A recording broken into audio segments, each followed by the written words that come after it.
पिछली क्लासेस में आपने जाना था कि इलेक्ट्रॉन्स की खोज हो गई थी, प्रोटॉन्स की भी खोज हो गई थी, E/m रेशियो भी हमने निकाल लिया था। आज की क्लास में हम देखने वाले हैं कि न्यूट्रॉन की खोज कैसे हुई। जैसे हमने देखा कि इलेक्ट्रॉन्स की खोज जब हुई तब ये पता चला कि जो परमाणु होता है वो तो विद्युत उदासीन होता है। अब इसके अंदर यदि इलेक्ट्रॉन्स है, यानी इसके अंदर ऋणावेश हैं, तो इसके अंदर कुछ धनावेश भी होने चाहिए। यानी कि जो प्रायोगिक परीक्षण थे वो क्या होने लगे, ज़्यादा होने लगे।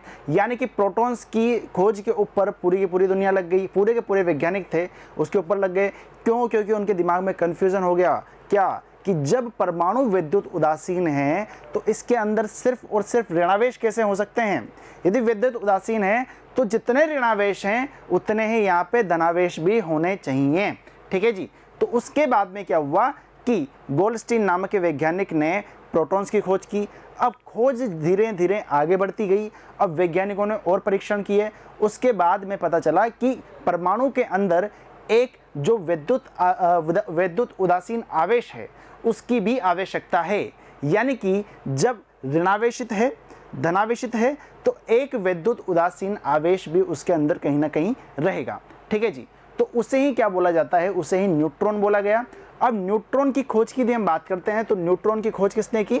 इसकी खोज 1932 में जेम्स चैडविक ने बेरिलियम पर अल्फा कणों की बौछार करा के की।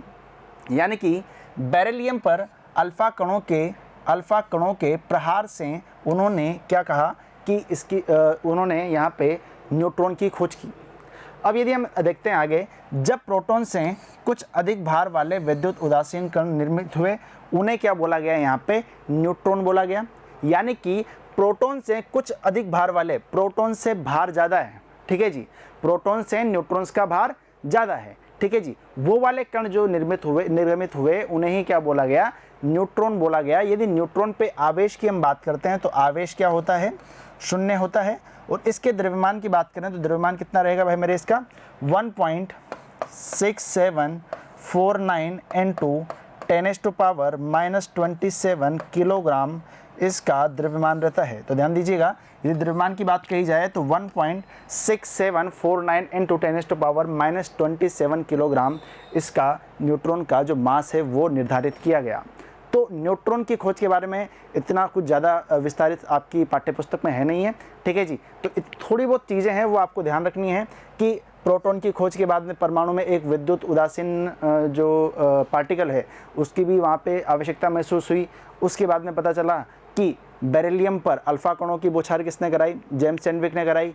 ठीक है जी। तो वहाँ पे प्रोटॉन से अधिक भार वाले जो कण हैं वो वहाँ पे निर्गमित हुए। उन्हें ही क्या बोला गया? न्यूट्रॉन्स बोला गया, जिनका आवेश क्या है? शून्य है, क्योंकि विद्युत उदासीन मुझे रखना है। ठीक है जी। और यदि बात करें इसके द्रव्यमान की तो द्रव्यमान आपको ध्यान रखना है 1.6749 × 10⁻⁻27 किलोग्राम। ठीक है जी। तो ये सब था क्या यहाँ पे न्यूट्रॉन्स की खोज के बारे में। तो अभी तक आपने जान लिया कि इलेक्ट्रॉन्स की खोज कैसे हुई, प्रोटॉन्स की कैसे हुई, न्यूट्रॉन्स की खोज कैसे हुई। ठीक है जी। तो अगली क्लास में हम जानेंगे कि परमाणु क्या होते हैं, परमाणु संख्या क्या होती है, द्रव्यमान क्या होता है। उसके बाद में हम चैप्टर को बहुत ही अच्छे तरीके से आगे लेकर चलते हुए अंतिम में इलेक्ट्रॉनिक विन्यास किस प्रकार से लिखा जाता है वहाँ पे चैप्टर को समाप्त करेंगे। ठीक है जी। तो जुड़े रहिए मिशन ज्ञान के साथ में। धन्यवाद।